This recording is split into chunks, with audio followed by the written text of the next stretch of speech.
Shalom, on commence le Sefer Bamidbar. Dans le pasuk Bet, c'est marqué Se'u et rosh kol adat bnei Israël le mishpechotam le bet avotam bemispar kol shemot zachar, etc.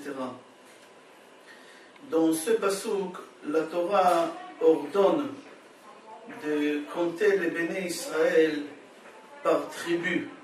Chaque tribu, il faut la compter à part combien il y a dans chaque tribu. Et les hommes, on le compte d'après leur père, de quelle tribu il vient, et pas d'après leur mère. Le Yalkut Shimoni, Remez Taf Resh Pei Dalet, dit que l'arbre généalogique du peuple juif, c'est ça qui nous différencie des autres nations. Comme c'est marqué au moment que les béné Israël ils ont reçu la Torah, les autres nations ils étaient jaloux. Ils ont demandé à Kadosh Baruch Hu pourquoi le peuple juif et pas nous. Le Midrash dit qu'Akadosh Baruch Hu il leur a fermé la bouche en leur disant ramenez-vous aussi votre arbre généalogique comme les béné Israël ils ont apporté leur arbre généalogique. Il y a un livre qui s'appelle Otsar Ephraim, il pose une question au nom de Rabbi Nathan Gishteter. Il demande comment c'est possible de dire que les béné Israël seuls ils ont leur arbre généalogique, puisqu'on sait qu'il y a aussi les autres nations, ils ont leur arbre généalogique. Comme c'est marqué dans Bereshit Perek Chafhei Pasuk Yudbet, Ve'ele Toldot Ishmael. Et voici les descendants de la tribu d'Ishmaël. C'est-à-dire quoi? Ils ont un arbre généalogique. Où c'est marqué Ve'ele Toldot Esav. Voici la descendance d'Esav. Alors on voit qu'Ishmaël et Esav, eux aussi, ils ont leur arbre généalogique. Pas que le peuple d'Israël. Et en plus, une deuxième question qu'il dit, comment c'est possible de dire que la Torah elle est donnée seulement à celui qui a l'arbre généalogique? C'est-à-dire on lit le don de la Torah à l'arbre généalogique. Alors il répond, il dit que c'est vrai que Akadosh Baruch Hu, il a donné aux béné Israël la Torah parce qu'ils ont leur arbre généalogique. Et c'est vrai que les autres nations aussi, ils ont l'arbre généalogique. Mais seulement il y a une différence entre les deux arbres. Notre arbre généalogique et l'autre arbre. Lui, il dit la différence est que chez les autres nations, les goïms pensent toujours que leur génération elle est beaucoup développée et elle est beaucoup en avance par rapport à l'ancienne génération, par rapport à l'autre génération. Et lui, il pense que lui, il sait mieux que son grand-père ou son arrière-grand-père. Il est en avance. Mais le peuple juif, c'est pas comme ça. Nous aussi, on a notre arbre généalogique, mais seulement nous, on respecte et on honore les autres générations. Et nous, on sait qu'ils sont beaucoup mieux que nous, que notre génération. Qu'ils sont beaucoup plus tzadikim que dans notre génération. Les goïms, ils ont honte de leur grand-père. Nous, on est fiers de notre grand-père. Nous, on sait que notre grand-père, c'était un tzaddik, c'était un juste, c'était un saint. Nous, notre espoir en tant que juifs, toujours, on dit Matay yagion ma'asai le ma'asei avotai Avraham, Yitzhak et Yaakov. Quand est-ce que j'arriverai à atteindre le niveau et le stade de nos ancêtres Avraham, Yitzhak et Yaakov? Voici la différence entre les deux arbres généalogiques. Que nous, on est fiers de notre arbre. Nous, on s'attache à notre arbre. Nous, on essaye d'arriver à leur niveau en disant qu'eux, ils sont beaucoup mieux que nous, beaucoup plus avancés que nous. Que les goïms, c'est exactement le contraire. Il y a une Gemara, Shabbat, page Kuf Yud Bet, Amud Bet, dit Im rishonim bene malachim, anu bene adam. אנו בני אנשים, ואם ראשונים בני אנשים, אנו כחמורים, ולא כחמורו של רבי חנינא בן דוסא ורבי פנחס בן יאיר. Le Khatam Sofer, il explique très très bien cette Gemara. Le Khatam Sofer, d'abord j'ai traduit, et après je vais ramener l'explication de Khatam Sofer qui l'explique très bien. La Gemara Shabbat dit comme ça. Im Rishonim, si nous on considère nos ancêtres, les anciennes générations, qui ont atteint le niveau des anges, alors nous, on est considérés comme des hommes, on est moins qu'eux. Et si nous on considère les anciennes générations comme des hommes, alors nous on est considérés comme des ânes. Et pas n'importe quel âne. Comme l'âne de Rabbi Hanania ben Dosa et Rabbi Pinchas ben Yair, on ne va pas expliquer maintenant qu'est-ce qu'ils avaient comme spécialité ces deux ânes de Rabbi Hanania ben Taradon et Rabbi Pinchas ben Yair. Le Khatam Sofer, il explique cette Gemara en disant, si toi, tu penses et tu considères que les anciens, ils sont vraiment des anges, alors toi, tu es un homme. Mais si tu considères que les anciens, c'est des êtres humains, tout simplement, pas plus, alors toi, tu es un âne, tu n'es même pas un être humain. Comme ça, il explique le Khatam Sofer. Pour cela, au moment qu'Akadosh Baruch Hu, il nous a donné la Torah, et les Goïm, ils nous ont envie. Alors Akadosh Baruch Hu, il leur a dit, ramenez votre arbre généalogique comme les Juifs, ils ramènent leur arbre généalogique. C'est-à-dire, c'est sûr et certain que les Goïm, ils peuvent ramener leur arbre généalogique. Mais seulement, comme on a dit, la différence entre les deux arbres, que quoi? Que les Juifs, ils s'attachent à cet arbre. Il est fier de cet arbre. Mais le Goï, s'il va recevoir la Torah, si Akadosh Baruch Hu, il aurait donné la Torah, on n'aurait plus aujourd'hui la Torah. Oh, ils n'ont plus aujourd'hui la Torah, les Goïm. Pourquoi?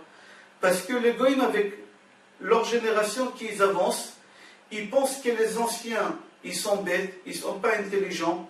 Alors, les générations d'après, ils ne vont plus respecter la Torah et garder la Torah parce qu'ils auraient dit, les anciens, ils ont accepté quelque chose qu'ils n'ont même pas compris, ils sont bêtes. Alors nous, on n'a pas à garder ce qui est nos ancêtres, les anciens, ils ont accepté quelque chose qui est bête. C'est pour ça que Kadosh Baruch Hu, il n'aura pas donné la Torah. Puisque vous ne donnez pas l'importance aux anciens, et vous n'allez pas garder ce que les anciens, ils ont reçu, alors vous ne méritez même pas. Mais les Béné Israël, puisqu'ils respectent les anciens, ils acceptent la transmission des anciens, alors eux, ils vont garder la Torah, et la Torah, elle aura des continuités jusqu'à la venue de Mashiach. Alors il n'y a que eux qui méritent à recevoir la Torah, et c'est pour ça qu'Akadosh Baruch Hu, il n'aura pas donné la Torah. Akadosh Baruch Hu, il a donné aux Béné Israël la Torah parce qu'il savait que les Béné Israël, ils vont s'attacher aux anciens.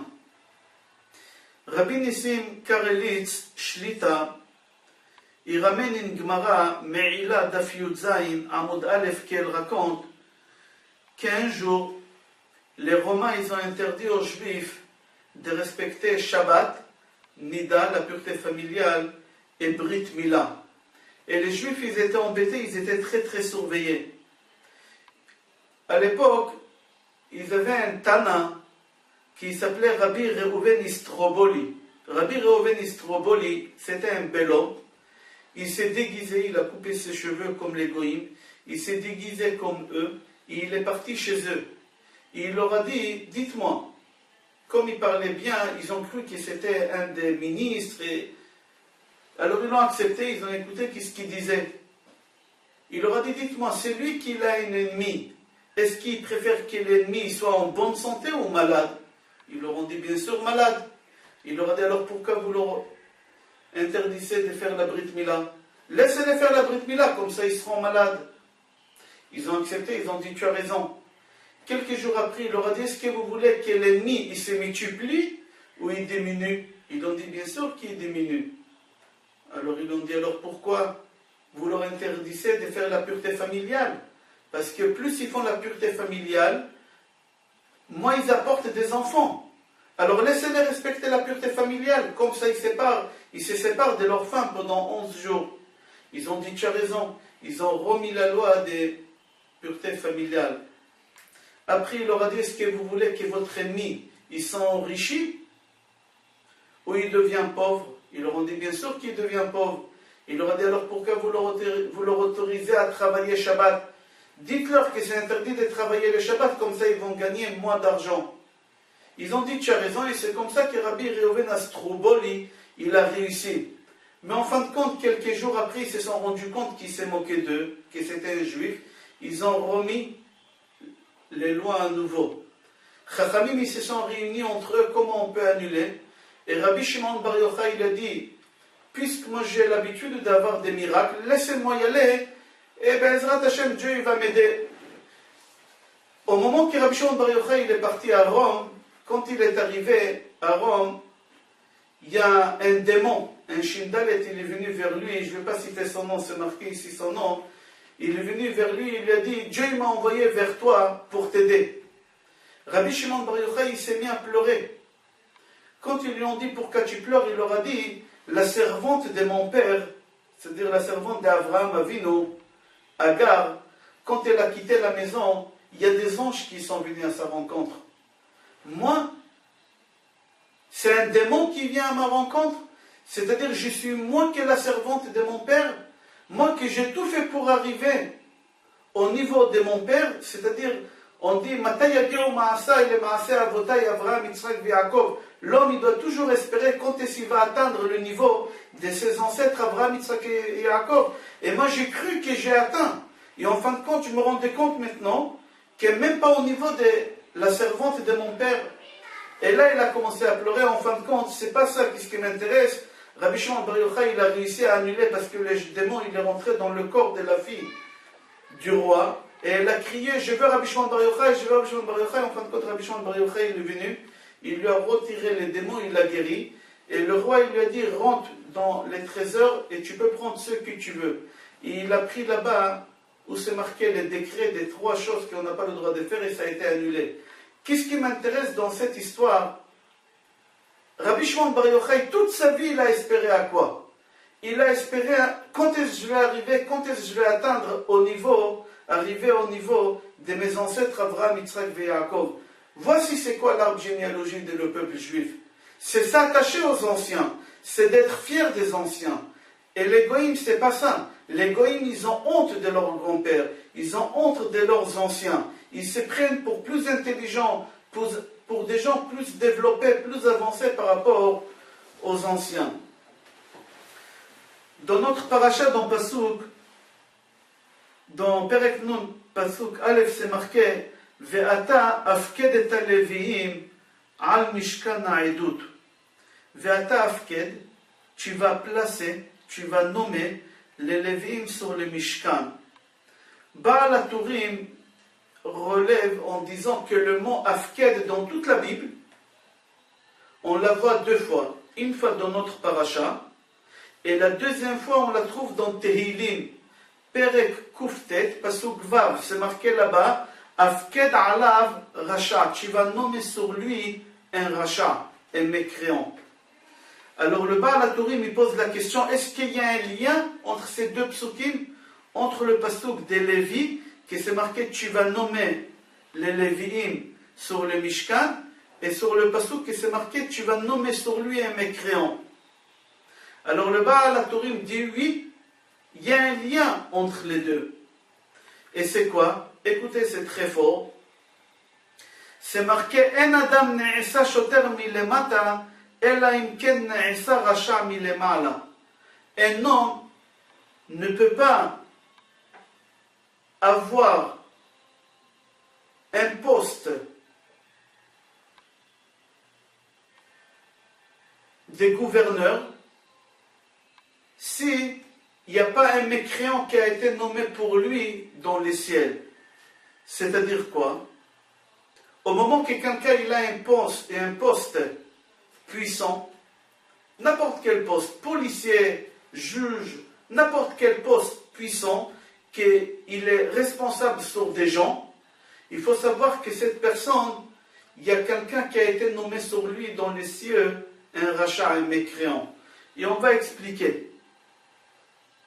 Comment on peut dire une chose pareille que les Lévi'im, ils étaient nommés pour un métier puissant, et comment on peut dire sur eux que c'est des Rechaim, que c'est des mécréants?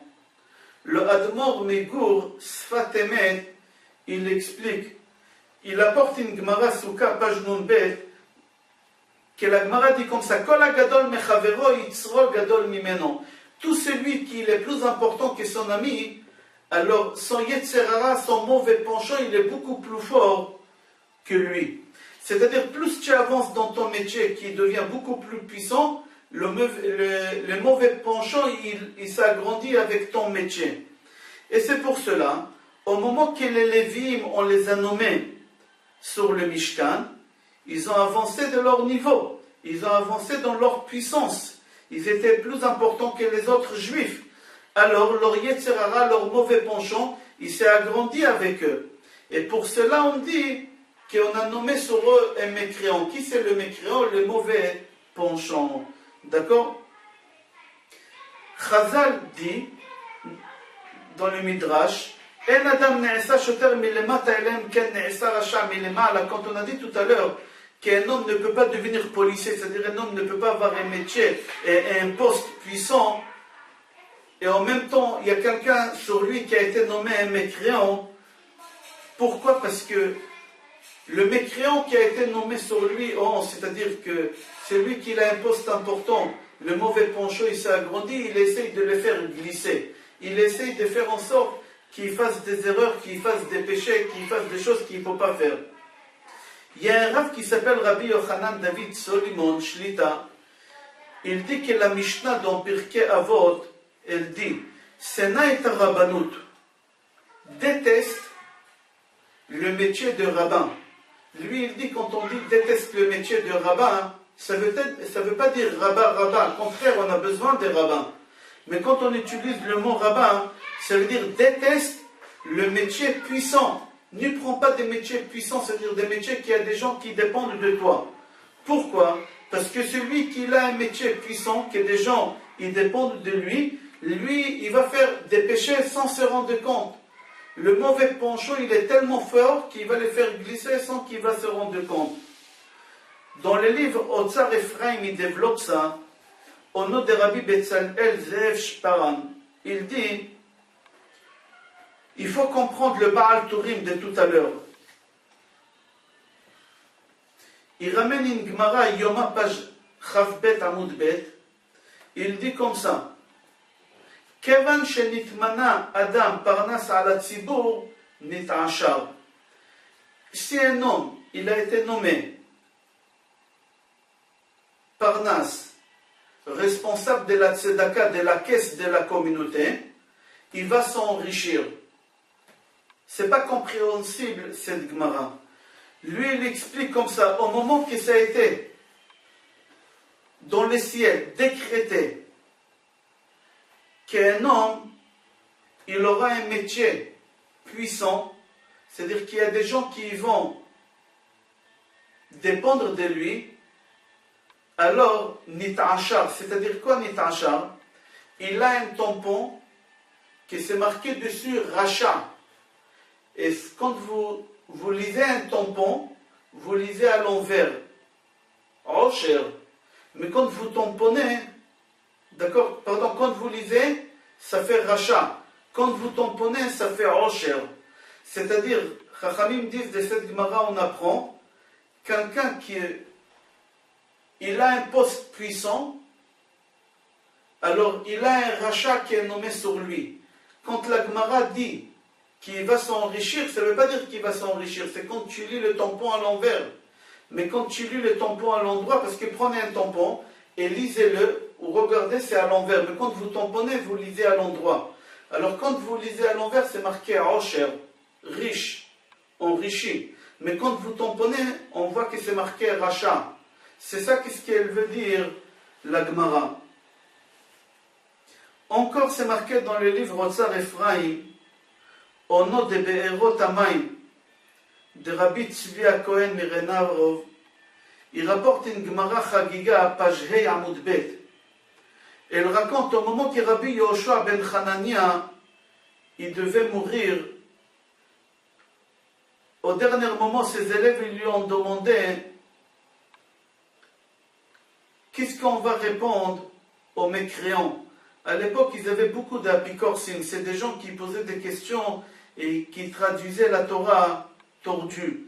comment on va leur répondre? Parce que Rabbi Yoshua, la Gemara dit que Rabbi Yoshua ben Hanania, il savait répondre. Il savait comment parler avec eux, il les mettait en place. Maintenant, lui, il va mourir. Qui va le remplacer? Personne ne sait parler aussi bien que lui.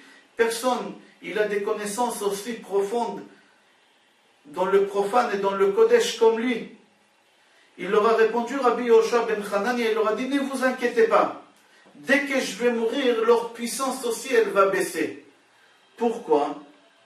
Il leur a dit, c'est marqué dans Kohelet, Perek Zayin, Pasuk Yudalet, Zel Umad Ze Asa Elohim. Au moment que dans le peuple juif, il y a quelqu'un de puissant, c'est obligé que chez les Goïm, il y a quelqu'un de puissant. Zel Umad Ze Asa Elohim. Pour que les Goïm ne disent pas, oui, chez les Juifs, ils avaient des prophètes, nous, on n'a pas de prophètes. Certes, Akadosh Baruch Hu, il a donné Moshe Rabbeinu comme prophète. Mais Akadosh Baruch Hu aussi, il leur a donné des prophètes chez eux qui s'appelaient Bil'am. Bil'am Aracha aussi, il était prophète au même niveau que Moshe Rabbeinu. Zel Umad Ze Asa Elohim. Alors Rabbi Yoshua ben Hanania, il leur a dit, c'est vrai que je suis puissant, je peux leur répondre, mais au moment que je vais mourir, Akadosh Baruch Hu, il est obligé de nommer quelqu'un au même niveau que moi, qui va répondre, et si Akadosh Baruch Hu, il ne va pas nommer quelqu'un au niveau que moi, il va baisser leur niveau. Et puisqu'il va baisser leur niveau, alors vous allez avoir la possibilité de répondre sur leurs questions. Pour cela, dans notre paracha, on dit qu'Akadosh Baruch Hu, il leur a dit de nommer les Lévi'im comme responsables sur le Mishkan. Pourquoi? Parce que face à eux, Akadosh Baruch Hu, il va nommer aussi des mécréants. Et c'est pour ça le Baal Turim, il leur a dit, le pasuk, Afked alav Racha, c'est-à-dire il y a les Lévi'im qui ont pris ce poste, mais face à eux aussi, il y a un Racha, il y a un mécréant. Qui c'est le Satan qui essaie de les faire glisser. Tout celui qui a un poste puissant, il a la tentation beaucoup plus forte des choses qu'on n'a pas le droit de faire. On reprend la parole de Rabbi Yochanan David Suleiman Shlita, qui dit, combien l'homme, il doit faire attention de ne pas profiter de son poste puissant et de ne pas parler mal aux gens qui dépendent de lui. N'importe quel poste qu'il a, n'importe quel niveau qu'il a, même que ça peut être un tzaddik, un grand tzaddik, mais au moment qu'il a eu un poste important, c'est-à-dire que son mauvais penchant aussi, il s'est agrandi avec lui. Alors il doit faire très attention. Akadosh Baruch Hu, il est très très méticuleux avec les tzaddikim, avec les gens qui sont aussi puissants. Il nous ramène une preuve d'un des grands tzaddikim qu'on avait dans la génération, dans la Torah, dans Bereshit Perek Vav, Pasuk Tet, c'est marqué, sur Noach, Ish Tzaddik Tamim Aya. C'était un homme juste, Noach. C'était un grand tzaddik. Il faut savoir qu'Akadosh Baruch Hu, il a donné aussi à Noach un poste important. Il a mis la parnassa de toute l'humanité entre les mains de Noach. Pendant une année, quand ils étaient dans l'arche de Noach, Noach, il était responsable, quand il était dans l'arche, Noach, il était responsable de nourrir tout le monde. C'est-à-dire qu'il avait un poste important, la vie et la mort de tous les gens qui étaient dans l'arche, il était entre ses mains. C'est-à-dire qu'il avait un poste très important. C'est-à-dire que c'était le seul homme puissant là-bas. Lui, il décidait qui va recevoir à manger, quelle quantité et quel moment. Lui et ses enfants, ils ont travaillé 24 sur 24 pour nourrir tous les animaux là-bas. Son fils, il a témoigné, le fils de Noach, il a témoigné, et il a dit, Sar gadol haya lanu bateva. On a souffert énormément dans l'arche. On avait des animaux ils avaient l'habitude de manger dans la journée, on les nourrissait dans la journée. Il y a des animaux qui ont l'habitude de manger que le soir, il fallait rester le soir. Il y a des animaux que la nuit, au début de la nuit, à la fin de la nuit, c'est-à-dire 24 heures sur 24, on ne pouvait pas dormir, il fallait qu'on s'occupe et qu'on nourrit tous les bêtes. La Gemara Sanhedrin, page Koufret Amoudbet, raconte qu'un jour, Noach il a eu un peu de retard à donner à manger au lion. Et le lion il s'est fâché et il a frappé Noach. Et Noach, il avait du mal à marcher, il boitait pendant toute sa vie. Comme ça, Rashi Bereshit Perek Zayin, Pasuk Chav Gimel, il rapporte cette Gemara-là. Après cette année, dans l'arche, l'arche de Noach, elle s'est arrêtée sur le mont Ararat. Noach, il a pris le corbeau, il a voulu renvoyer le corbeau par la fenêtre pour aller voir la situation, s'il y a de l'eau, oui ou non. La Gemara raconte que le corbeau, il n'a pas voulu sortir. Il a dit à Noach, Rab Chasson ani ve'ata sena'atani. Il a dit à Noach, ton Dieu, il me hait, et toi aussi tu me hais. Pourquoi ton Dieu il te hait, il me hait? Parce qu'il a dit qu'Akadosh Baruch Hu, il a dit tous les animaux qui sont cachers, il faut ramener 7 couples. Et tous les animaux qui ne sont pas cachers, il faut ramener un couple. Toi, tu me hais et tu choisis parmi tous les animaux qu'il y a ici de me renvoyer que moi. Moi, je suis le seul mâle, corbeau. Si je sors et je meurs, ma femelle, elle ne peut pas avoir des descendances. Alors toute ma race, elle va être éliminée. Tu fais ça parce que tu me hais. Pourquoi tu ne prends pas la colombe? Il y a 7 colombes, il y a 7 mâles, 7 femelles. Renvoie. Pourquoi tu me renvoies moi? Rish Lakish, il a dit sur ces paroles de corbeau, Teshuva nitzacha teshiva orev le Noach beota sha'a, que le corbeau il a bien répondu à Noach. On continue le psukim de Noach là-bas et on va voir que Noach il n'a pas fait attention aux paroles de ce corbeau. Il a renvoyé par force. Akadosh Baruch Hu il s'est fâché. Et c'est marqué dans Yalkut Shimoni qu'Akadosh Baruch Hu il a puni Noach parce qu'il a renvoyé comme ça par force. Akadosh Baruch Hu il a dit à Noach, tu veux commander ceux qui sont plus faibles que toi? Toi tu te pries pour le gros patron. Alors moi je vais te montrer qui c'est le gros patron. C'est marqué dans Perek Tet, dans Bereshit Perek Tet Pasuk Chaf, Vayechal Noach isha Adama, etc. Vaishkar, il s'est saoulé. Il n'a pas pu se contrôler. Il n'a pas pu se contrôler. Il ne savait pas qu'est-ce qu'il faisait. Il était sous. Et on sait qu'est-ce que son fils, il lui a fait. Qu'est-ce qu'on apprend de tout ça? Que c'est lui qui, à Kadosh Baruch Hu, il lui donne un poste puissant. Il a beaucoup de tentations de faire du mal. On sait que l'homme, il fait beaucoup de mal. Il montre son caractère, son mauvais caractère à la maison, entre sa femme et ses enfants, entre les collègues. Dès qu'il a un poste important, il veut montrer que c'est lui le patron, que c'est lui le responsable, c'est lui le chef d'équipe. Certes, la Gemara dit, c'est vrai, que pas tous les postes, toutes les responsabilités, ils sont pareils. On voit que dans l'histoire, on avait des rois qui étaient mécréants. Il y a des rois qui se sont pris pour Dieu. On va donner un exemple. Katrina et Marshima de Russie.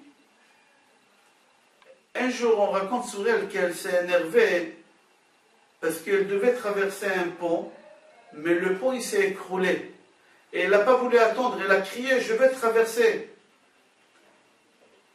Et là-bas, il y a un soldat qui lui a dit, il y a les soldats, les collègues qui sont partis ramener du sable.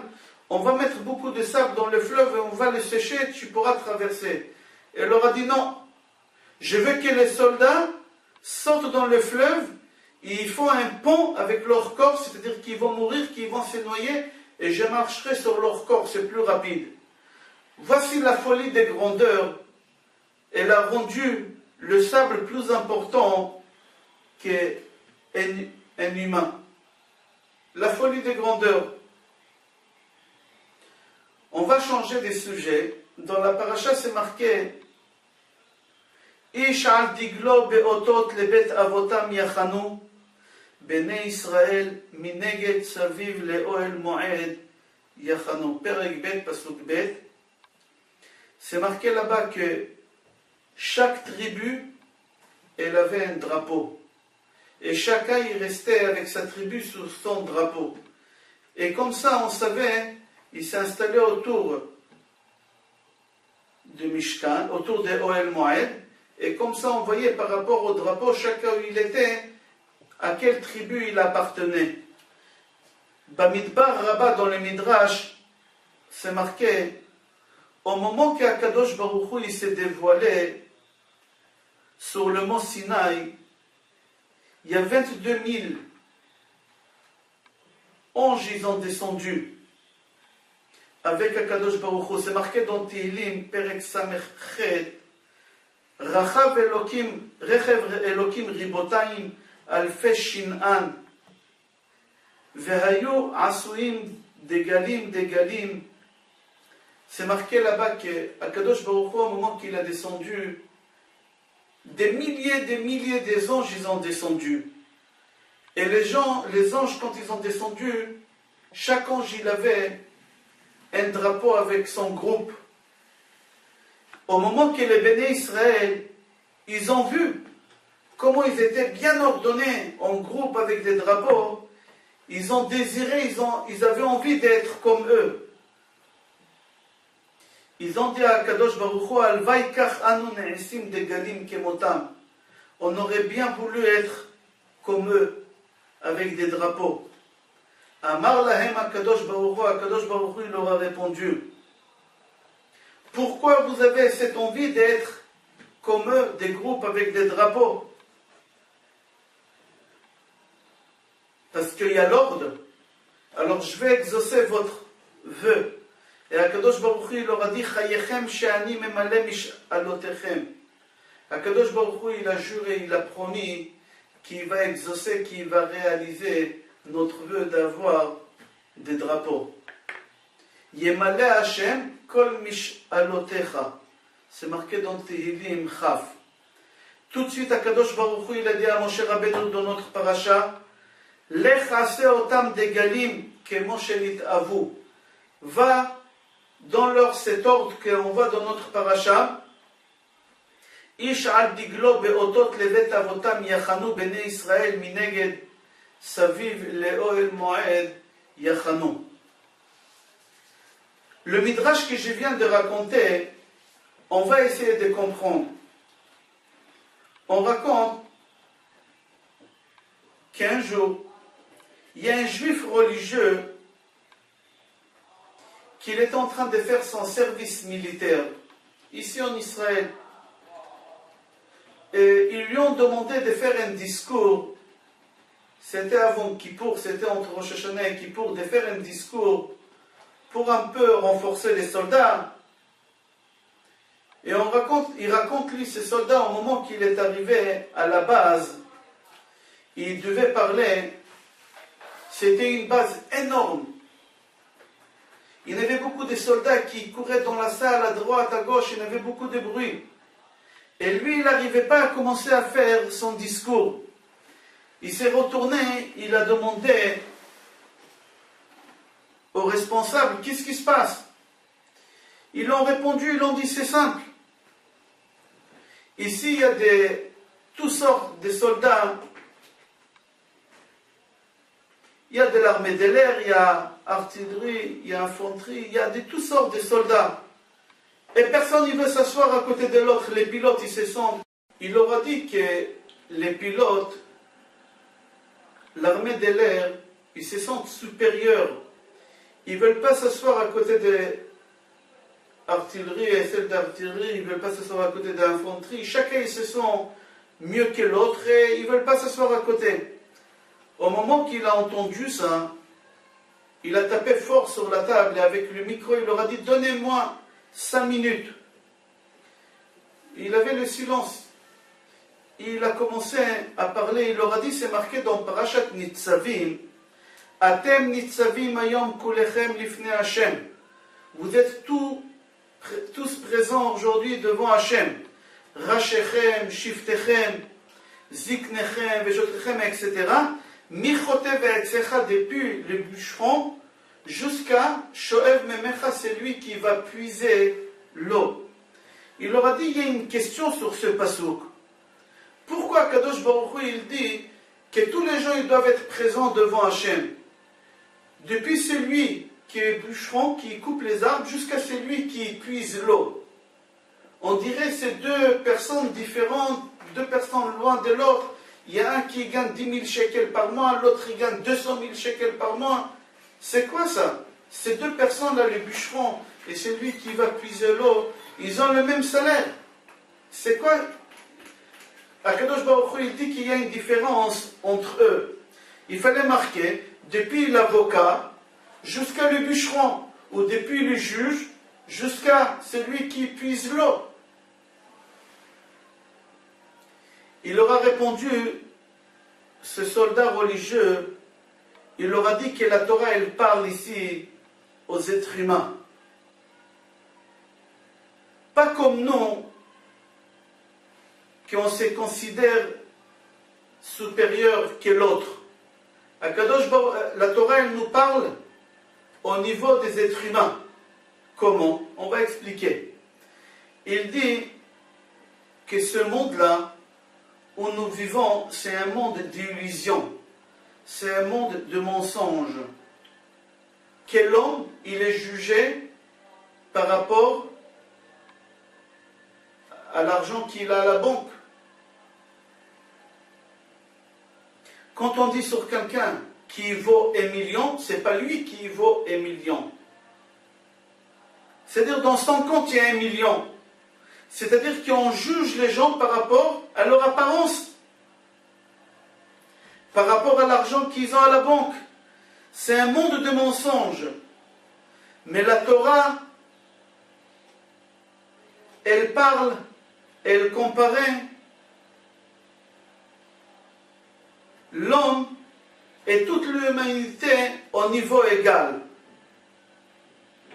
avec une vision autre que nous on a vis-à-vis des autres êtres humains. La Torah, elle regarde avec une vision des vérités.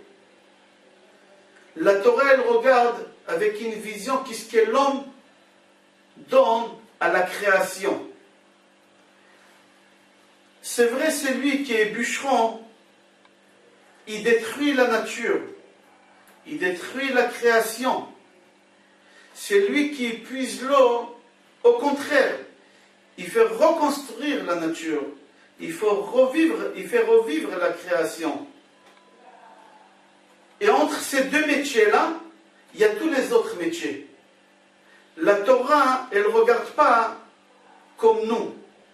La Torah ne juge pas les gens comme nous on juge. La Torah, c'est la création et la destruction. Et entre ces deux-là, il y a toute l'humanité. Il y a tous les autres métiers. Et c'est pour ça, c'est marqué dans la Torah, depuis le bûcheron jusqu'à celui qui va puiser l'eau.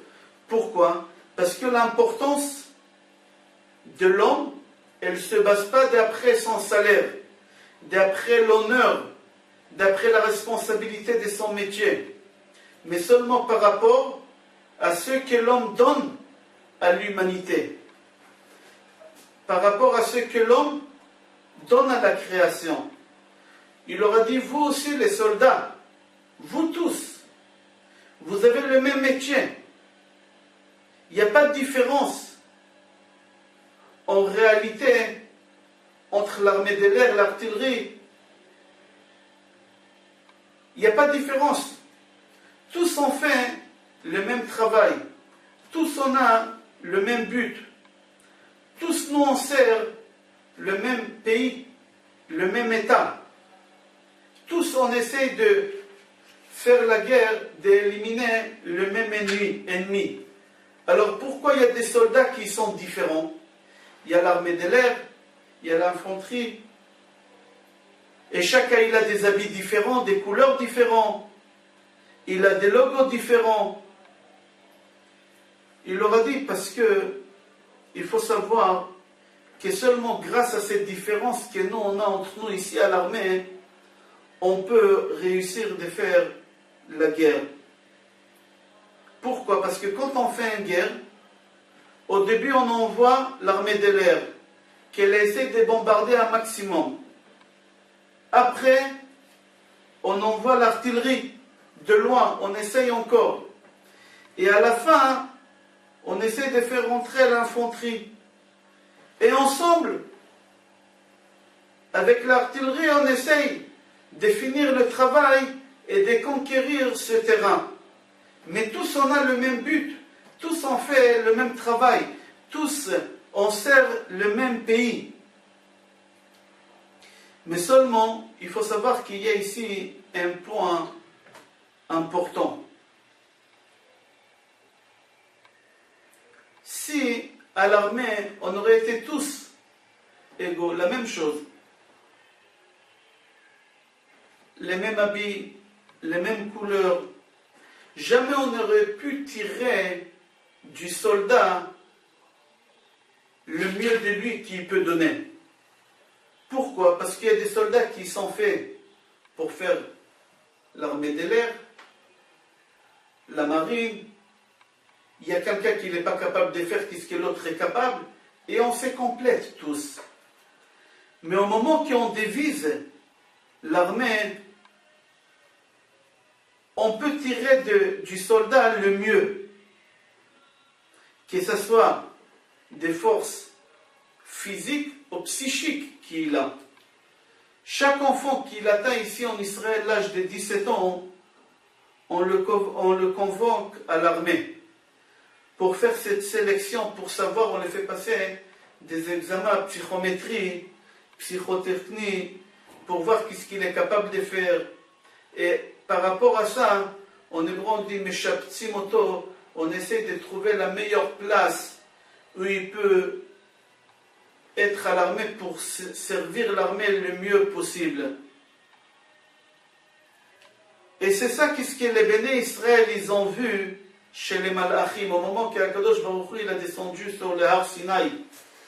Puisque c'est marqué Malchuta de Ara ke'en Malchuta d'Irkia, que le royaume de Akadosh Baruch Hu fonctionne, d'accord, en même façon qu'un royaume ici sur terre fonctionne, ou plutôt à l'envers.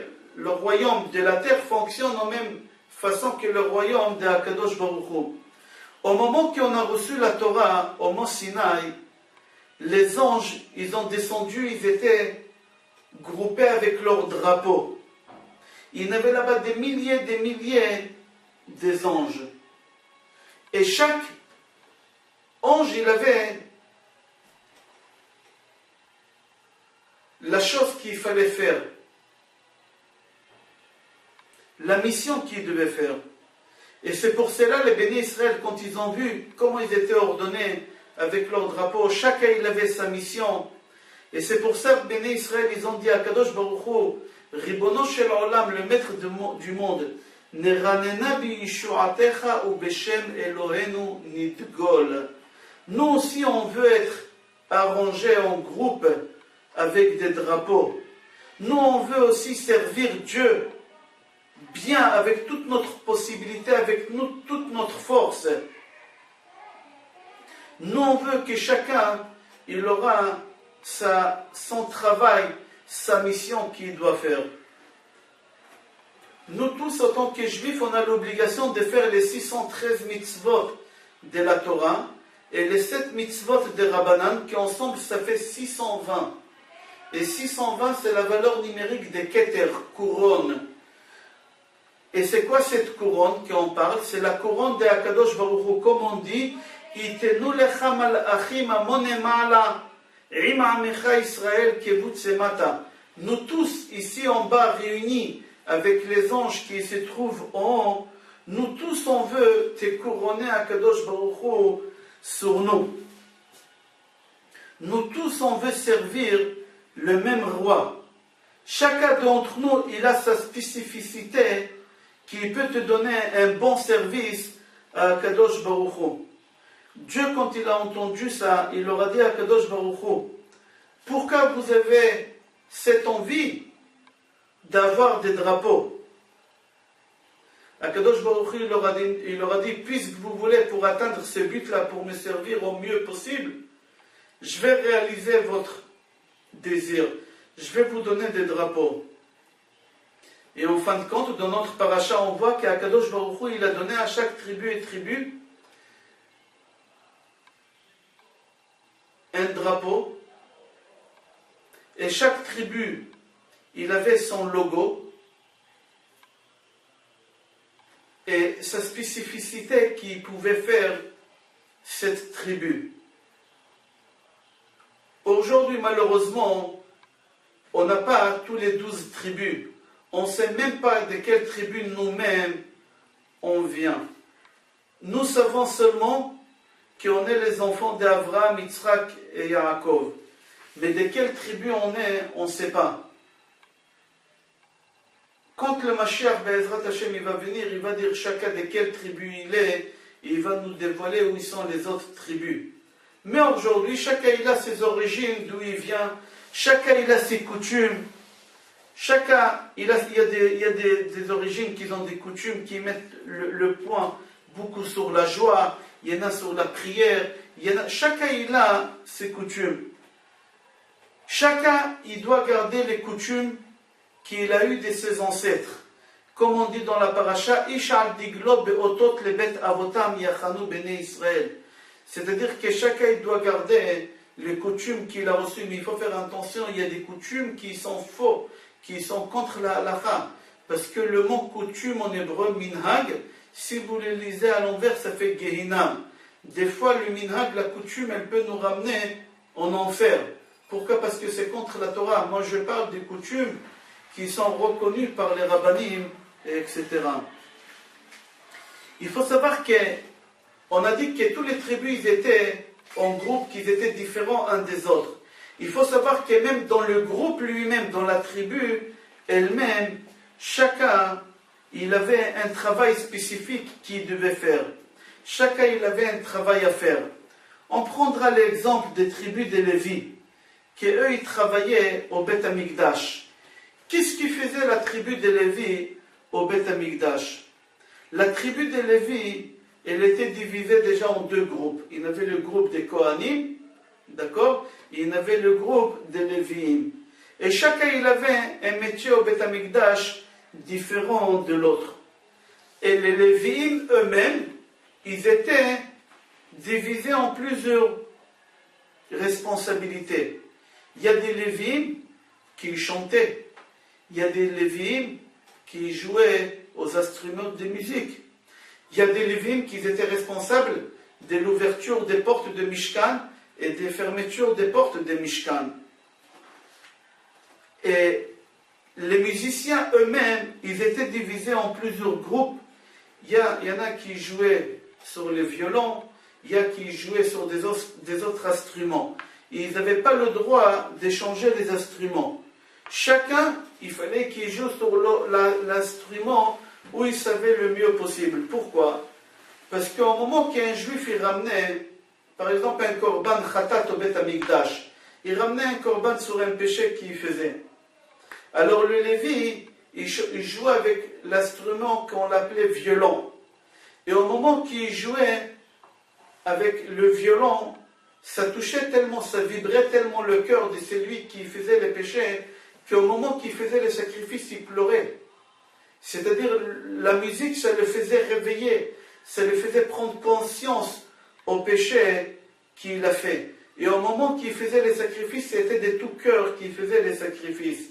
Il faisait les vidouilles, la prière du pardon, vraiment du fond du cœur. Il y a des Lévites qui étaient incapables de jouer aux instruments. Alors ils étaient responsables des portes, ouvrir les portes, fermer les portes. Qu'est-ce qui s'est passé? C'est celui qui était responsable du porte. Il ne pouvait pas venir aujourd'hui fermer la porte. Il devait partir plus tôt. Est-ce qu'il peut demander aux Lévites qui jouaient aux instruments, s'il te plaît, moi je dois partir aujourd'hui plus tôt. Est-ce qu'à la fin de tout, les sacrifices, tu peux faire la fermeture? Non, c'était interdit. Chacun, il avait sa mission. Et celui qui faisait une autre mission, il était passible de mort. La Gemara, elle raconte que Rabbi Yehoshua bar Hanania, qu'il était Lévi, il jouait aux instruments. Il est parti aider Rabbi Yochanan ben Godgoda, qui lui était responsable des portes. Il est parti l'aider à fermer la porte. Il lui a dit, non, non, mon fils, tu n'as pas le droit de m'aider. C'est-à-dire, toi tu fais partie des musiciens et pas des portiers. Tu n'as pas le droit de m'aider à fermer la porte. Pourquoi c'était grave d'aider quelqu'un à fermer la porte? Au contraire, c'est une mitzvah. Tout simplement pour comprendre ça, on va dire quelqu'un qui est dans l'artillerie, qui doit tirer des bombes. Et après, l'armée de terre, elle doit rentrer. Au moment que lui tire des obus, on lui dit arrête. Maintenant, il y a l'armée de terre, elle va rentrer. Lui, il va dire, qu'est-ce que je vais m'asseoir maintenant dans le temple? Je vais aller avec eux et je vais les aider. Un soldat, même qui croit qu'il fait bien, il ne veut pas rester avec les bras croisés, il veut y aller les aider. Ce soldat, il va aller en prison à la fin de la guerre. Parce qu'il n'a pas le droit, chacun il a sa mission à l'armée. Ici aussi, c'était exactement la même chose. On raconte sur le Beth Alevi qu'il a vu un juif qui était riche mais radin, qui ne voulait jamais donner la tzedaka. Un jour, ce juif-là, il est resté au Beth Midrash et étudiait la Torah très très tard. Et le Beth Alevi, il est rentré au Beth Midrash, il l'a vu. Il est parti, il lui a dit, écoute, chacun son métier. Nous, notre métier, c'est étudier la Torah. Toi, ton métier, c'est d'aller travailler et aider les pauvres. Alors, s'il te plaît, va faire ton métier, toi, comme il faut. N'y fais pas le travail des autres. C'est exactement, au Beth Amikdash, c'était comme ça. C'est marqué dans Gemara Brachot, page Chaf, Amoud Aleph. Rav Papa, il a demandé à Abaye, pourquoi les anciennes générations, ils avaient des miracles qui les vivaient tous les jours, qui les voyaient tous les jours? Est-ce que c'est à cause des études? Qu'eux, ils étudiaient beaucoup plus que nous? C'est faux. Eux, à leur époque de Rabbi Yehuda, ils étudiaient uniquement Seder Nizikin. Nous, aujourd'hui, on étudie tous les Shisha Sidre Mishnah. On est beaucoup plus avancé, pas plus avancé qu'eux. Nous, on a élargi nos études beaucoup plus. On a le Talmud, on a les Midrashim. Comment ça se fait?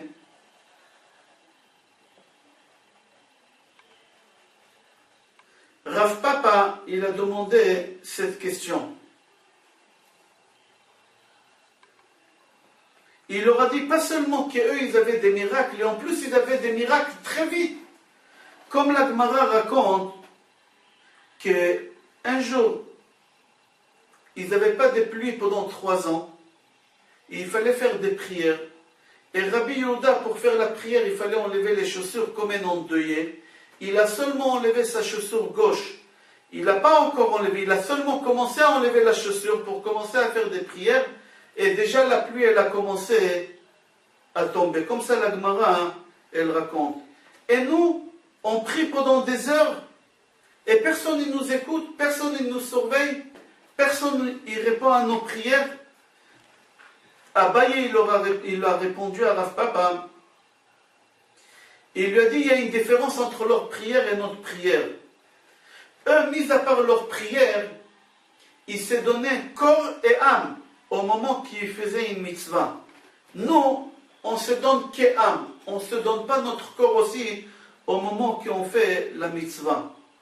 Et là-bas, la Gemara, elle rapporte une preuve que quelqu'un qui s'est donné corps et âme, Rav Ada bar Ahava, un jour il a marché, il s'est promené au marché, et il a vu une femme habillée, pas pudiquement. Elle avait un habit rouge, une écharpe rouge. Et c'est pas pudique qu'une femme avec les habits rouges, c'est des couleurs qui tapent à l'œil. Qu'est-ce qu'il a fait Rav Ada bar Ahava? Il a pensé que c'était une femme juive. Il lui a arraché cet habit. En fin de compte, il s'est avéré que cette femme, elle n'était pas juive. Et cette femme non juive, il est parti au tribunal rabbinique. Attaquer Rav Ada bar Ahava, il lui a fait perdre de l'argent, ça coûte cher, cette écharpe. Et le tribunal rabbinique, ils ont obligé Rav Ada bar Ahava de payer 400 pièces à cette femme. Il lui a payé, Et Rav Ada bar Ahava, il lui a dit, comment tu t'appelles? La femme, il lui a dit, je m'appelle Matoun. Il lui a dit, Rav Ada bar Ahava, Matoun, Matoun, Arba Modzuz Shavia. On ne comprend pas ce que ça veut dire, on va voir, quelqu'un va expliquer ça. Tout d'abord, on va essayer de comprendre. Où on voit que Rav Ada bar Ahava, il s'est donné corps, il s'est donné âme. Il a fait une mitzvah, il a donné sa neshama pour faire cette mitzvah. Mais corps, où on voit qu'il a donné son corps? Il a payé 400 pièces, mais ce n'est pas corps. Le corps et l'argent, ce n'est pas du tout la même chose. Rashi là-bas, il répond, il dit que cette femme, elle s'appelait Matoun. C'est-à-dire quoi Matoun? Matoun, c'est patience, patient. Quand cette femme il lui a dit, je m'appelle Matoun, et Rav Ada bar Ahava, il a dit, Matoun Arba Meot Zuzeh, Rav Ada bar Ahava, il voulait dire, il a dit, je suis quelqu'un pas patient, trop pressé. Si j'aurais été pas pressé de faire la mitzvah avec mon corps, aujourd'hui j'aurais gagné 400 zouz. Comme ça, Rav Ada bar Ahava, il a dit.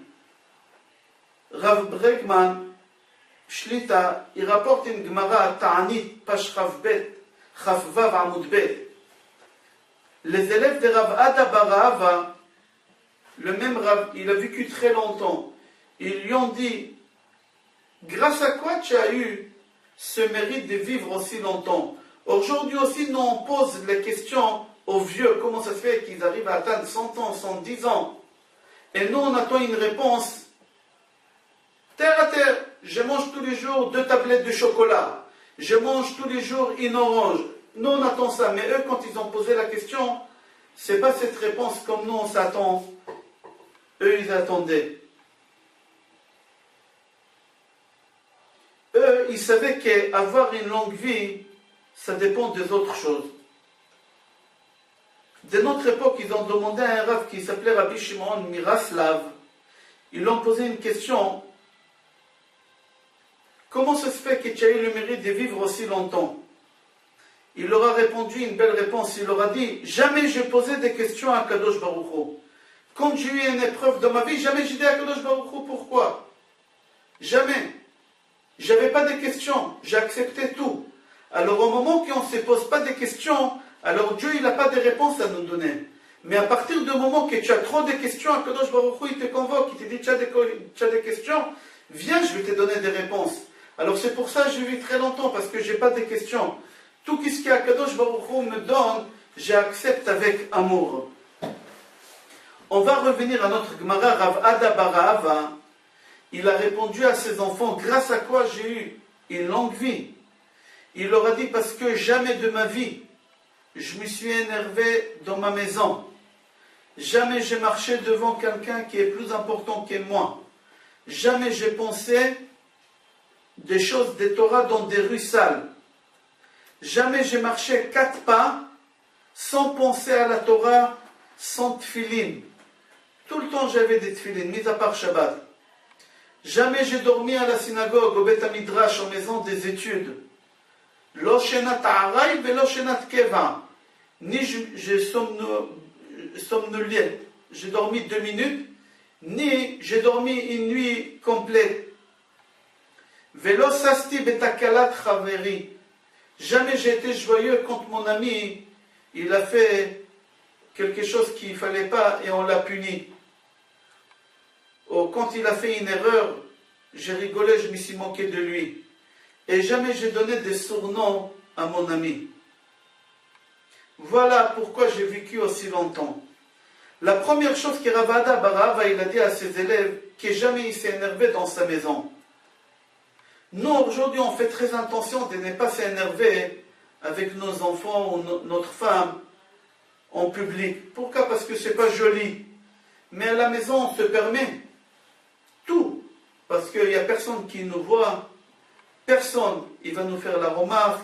Personne, il va nous juger. À l'extérieur, jamais on se reconduit comme on s'est conduit à l'intérieur, chez nous, à la maison. Parce que là-bas, ils vont nous juger et on a peur. Et Rav Ada bar Ahava, il leur a dit, intérieurement, je vis comme je vis extérieurement. Deuxième chose, il leur a dit, jamais j'ai marché 4 pas sans la Torah, c'est-à-dire, jamais j'ai marché dans la rue et j'ai regardé qu'est-ce qui s'est passé autour de moi. Mais au moment que quelqu'un a fait un péché, et il fallait que je le reprends, là oui j'ai regardé. Là j'ai arrêté mes études et j'étais chez cette femme-là. Pourquoi? Parce qu'intérieurement ça ne me laissait pas à me concentrer dans mes études. Sans savoir si c'était un juif ou non, il est parti, il lui a arraché cet habit-là. Il n'a pas eu peur qu'est-ce que les gens vont dire. Fanatique, noir, extrémiste. Non, la halakha c'est la halakha. J'ai fait ça pourquoi? Pour être Mekadesh Shem Shamayim, pour honorer, glorifier le nom de Hachem. C'est ça, c'est donner corps et âme. C'est ça, c'est donner corps et âme. Là, il s'est donné corps. On raconte sur le Gris, Rabbi Israël Salanter, Gaon Ador, qu'une fois, il devait donner un cours à la yeshiva. Mais il a tardé, les élèves, ils ont attendu un quart d'heure, 20 minutes, une demi-heure, 45 minutes. Les élèves, ils se sont inquiétés, ils ont cru qu'il lui est arrivé quelque chose, il neigeait, ils ont cru peut-être qu'il a glissé. Ils ont parti le chercher, ils ont fait la même route que lui fait pour venir à la yeshiva. Ils ont vu que leur Rosh Yeshiva, il était debout sur un pont, il tenait la main d'une jeune femme. Et les élèves, ils étaient étonnés. Comment ça se fait que le Rav Gaon Ador, Tzadik, Rabbi Israël Salanter, il tient la main d'une jeune femme comme ça. Ils se sont mis de côté. Quand la femme elle est partie, ils ont posé la question à leur Rav, qu'est-ce qui se passe? C'est quoi cette histoire? Il leur a dit, j'étais sur la route pour y aller à la yeshiva, et j'ai vu cette femme qui elle voulait se jeter du pont. J'ai eu peur qu'elle se suicide, j'ai crié, je lui ai dit de s'arrêter. Et elle n'a pas voulu m'écouter, j'ai couru, je l'ai attrapée par force. Et je ne l'ai pas laissé sauter. Je lui posais, madame, qu'est-ce qui vous arrive? Et elle m'a raconté que Dieu nous préserve. Elle a eu 2 petits-enfants qui se sont fait écraser par une voiture, ils sont morts. Suite à ça, son mari, ils lui ont dévoilé une maladie. Et comme son mari ne pouvait pas travailler, alors ils ont loué leur cheval à un voisin pour labourer la terre, mais le cheval, il est tombé malade. Et maintenant, elle ne peut plus vivre. Elle a perdu ses 2 enfants, son mari, il est malade, il ne peut pas travailler, il n'y a aucune rentrée, aucun espoir, ça ne sert à rien de rester. Je lui dis, madame, ne vous inquiétez pas, je vais vous acheter un cheval. Mais elle a refusé. Pendant 1 heure, j'ai essayé de la consoler et de lui mettre une raison dans la tête pour qu'elle ne se jette pas. Et c'est pour ça que j'ai tenu sa main pour qu'elle ne se jette pas. Jusqu'à ce que j'ai réussi à la calmer, elle est partie chez elle. Rabbi Israël Salanter, il a dit à ses élèves, c'est exactement ce que Chachamim disent dans le Talmud, Sota Pashraf Aleph, Amoud Aleph. Qui c'est un chassid choté? Qui c'est un juif religieux imbécile? C'est celui qui voit une femme qu'elle se noie, il ne va pas la sauver, il dit on n'a pas le droit de toucher une femme. C'est exactement ce qu'on a vécu avec cette histoire-là. On raconte une histoire sur Rabbi Nachum Shadikar, que c'était un grand tzaddik. Il jeûnait de Motzei Shabbat à vendredi, sans s'arrêter. Il jeûnait, samedi soir il commençait, dimanche, lundi, mardi, mercredi, jeudi, vendredi, jusqu'à vendredi, la rentrée de Shabbat. On raconte qu'un jour, il y a un rabbin qui est venu à la synagogue, et les gens de la synagogue ils lui ont dit, vous voulez venir manger chez nous? Il leur a dit non, j'ai mangé déjà chez Rabbi Nachum. C'est lui qui jeûne. Ils ont dit c'est impossible, on est jeudi aujourd'hui. Lui jeûne de Motzei Shabbat. Il leur a dit je ne sais pas qu'est-ce qu'il a l'habitude de faire ce rabbin, mais il m'a fait une belle table, il l'a mangé avec moi. Les gens ils ont parti demander à ce rabbin est-ce que c'est vrai? Il leur a dit oui c'est vrai. Ils lui ont dit mais c'est très dur la mitzvah que tu as fait. Parce que quand tu commences un jeûne au début, dimanche, lundi, tu le casses, d'accord, c'est facile. Mais tenir jusqu'à jeudi, et jeudi casser le jeûne pour quelqu'un, c'est extraordinaire, pourquoi tu as fait ça? Il leur a dit, c'est marqué, Gedolach nasat orchim yoter mikabalat pene ashchina. C'est plus important de recevoir un invité chez lui à la maison que recevoir Dieu à la maison. Alors comment vous voulez que j'ai dit à ce bonhomme, je jeûne, je ne peux pas manger, mange-toi. Il fallait que je mange avec lui pour lui montrer que je suis content, que je suis joyeux, qu'il est venu chez moi. À Chazon Ish, il a raconté à Rav Chaim Kanievski Shlita que son père, c'est-à-dire le père de Chazon Ish, il était malade. Et les médecins, ils ont dit au papa de Chazon Ish le jour de Kippour, jeûne, jusqu'à ce que tu sens que tu es plus capable, tu manges. Il leur a dit d'accord. Le papa de Chazon Ish, il a jeûné. 10 minutes avant la fin du jeûne, il est parti, il a mangé. Qu'est-ce que nous, on aurait fait? On aurait dit non, encore 10 minutes, on peut tenir, ça va, on a tenu 24 heures, moi 10 minutes, encore 10 minutes. Non. Le papa d'Achazon Ish, il a dit, quand Akadosh Baruch Hu, il dit de jeûner, on jeûne, quand on peut jeûner. Quand le médecin savent qu'on ne peut pas jeûner, alors on n'a pas le droit de jeûner.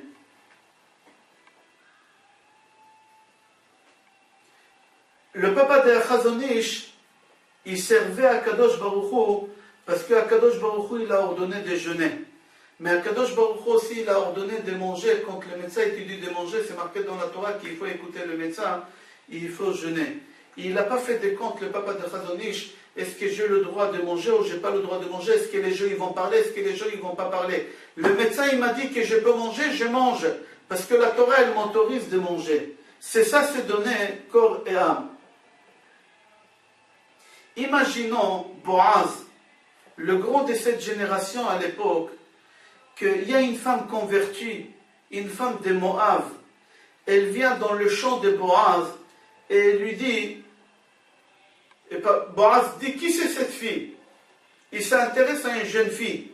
Ça ne se fait pas pour quelqu'un comme Boaz, aussi grand, aussi important, et en plus il était âgé, le Midrash dit qu'il avait 400 ans, à s'intéresser d'une jeune fille. Il s'est inquiété pour elle, il lui a dit, n'y va pas dans les autres champs, prends d'ici tout ce qu'il faut. Il lui a donné à manger, à boire, il s'est occupé d'elle. Est-ce que Boaz, il n'avait même pas l'arrière-pensée de se marier avec elle, il avait 400 ans. Et pourquoi Boaz, il a fait une chose pareille? Mais Boaz, il ne pense pas comme nous, il ne fait pas les mêmes comptes que nous, qu'est-ce qu'ils vont dire les gens, à quoi on va arriver, qu'est-ce qui va se passer. Lui, il avait une seule but, il pensait une seule chose. C'est quoi mon devoir autant que juif? Akadosh Baruch Hu, qu'est-ce qu'il attend de moi? Akadosh Baruch Hu, il attend de moi de faire une mitzvah, de donner à une pauvre, à une convertie, je dois le faire. Qu'est-ce que les gens ils vont parler? Ça ne me regarde pas. C'est ça mon drapeau aujourd'hui. Mon drapeau, c'est de respecter et honorer une veuve, une convertie, une pauvre. Imaginons que Chas Veshalom Boaz, il ne serait pas intéressé à Ruth, il ne serait pas intéressé à elle. Il aurait fait des comptes, les gens ils vont parler, les gens ils vont dire, les gens ils vont regarder, les gens ils vont rapporter. D'où on aurait eu David Amelech, d'où on aurait eu le Tehillim, d'où on aurait eu le Messie, le roi Messie. Chacun il doit se demander c'est quoi son devoir et c'est quoi sa mission ici en ce moment sur terre. Comme c'est marqué dans notre paracha, Ish'al Diglo, chacun avec son drapeau, chacun avec sa mission. Chacun il doit faire sa mission qu'il a ici sur terre. Dans la paracha c'est marqué Vaïdaber Hashem el Moshe b'midbar Sinai. Rashi dit, par amour qu'Akadosh Baruch Hu il a porté à ses enfants, il les a comptés chaque heure et chaque fois. Quand on est sorti d'Égypte, Akadosh Baruch Hu il nous a compté la faute de Vodor, Akadosh Baruch Hu il nous a compté pour savoir combien il restait. Au moment qu'Akadosh Baruch Hu il a donné la Shrina sur nous, il a compté le premier Nissan, quand on a fini la construction de Mishkan, Akadosh Baruch Hu il a compté le premier Iyar, Akadosh Baruch Hu il les a comptés 6 fois. On voit qu'Akadosh Baruch Hu il a compté les béné Israël. Encore une preuve, l'amour qu'Akadosh Baruch Hu il montre au peuple d'Israël. mis à part qu'il les a comptés comme Rashi dit, regardez tous les livres de la Torah, les 5 livres de la Torah. Si tu vas faire des recherches dans tous les parachiotes qu'il y a dans la Torah, tu vas voir que le plus grand pourcentage qu'on parle dans la Torah, c'est quand on était pendant le désert. C'est la traversée la plus courte dans l'histoire juive, 40 ans seulement.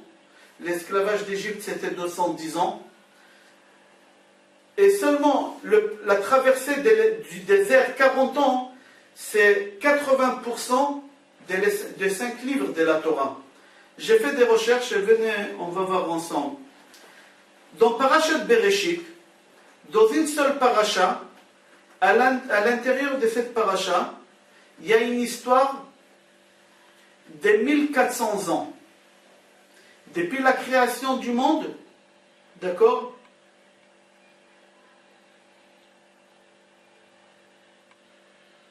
jusqu'à le Maboul,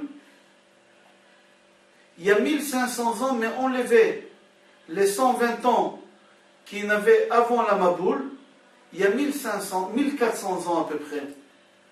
Dans Parashat Noach, dedans il y a 400 ans. Elle commence à partir de l'âge de Noach, 500 ans, et elle finit cette paracha à la naissance d'Avraham Avinu, à peu près 400 ans. Depuis la naissance d'Avraham, le temps va, il s'est rétréci. Parashat Lech Lecha jusqu'à le sacrifice d'Yitzhak, il y a 100 ans à peu près. C'est-à-dire le compte qu'il y a, les années qu'il y a dans le Chumash Bereshit, il y a 2200 ans. C'est tout dans Chumash Bereshit, il y a 2200 ans. On continue dans les livres Shemot. Dans les livres Shemot, au moment que Yaakov il est sorti avec ses enfants, avec 70 âmes en Égypte, Yosef il avait 39 ans. C'est-à-dire le livre de Bereshit, il a fini à sa mort qu'il avait 120 ans, Yaakov. C'est-à-dire que dans Parashat Shemot, elle commence 71 ans après que les Juifs ils ont descendu en Égypte, ils finissent à la sortie, c'est-à-dire 140 ans après. D'ici jusqu'à la fin du livre des Shemot, il raconte tout ce que les Juifs ils ont passé, ils ont eu